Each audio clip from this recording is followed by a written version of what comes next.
Hi అండి. ఈరోజు మా ఇంట్లో సండే స్పెషల్ ఏం చేసినా చెప్పుకోండి.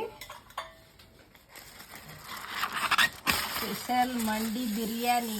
అబ్బా అద్దరిపోతుంది, స్మెల్ గుమగుమలా ఆడుతుంది. అబ్బో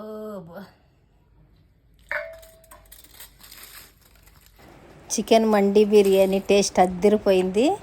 ఈసారి ఫుల్ లెంత్ వీడియో చేసి పెడతా అండి. హ్యాపీ ఈస్టర్ అందరికీ. ఈరోజు మా ఇంట్లో పచ్చిమిర్చి పచ్చడి అనమాట, పచ్చి పచ్చడి. అది దాంట్లోకి కాంబినేషన్ అద్దరిపోతుంది మండి బిర్యానీలోకి.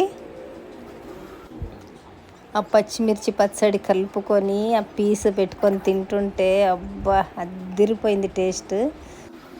ఈ మండి బిర్యానీ చేసేదానికి ఎక్కువ మసాలాలు ఏం అవసరం ఉండదు, సింపుల్గా చేసుకోవచ్చు. చాలా బాగుంటుంది టేస్ట్. ముద్దకు ముద్దకు పోతూనే ఉంది తింటుంటే.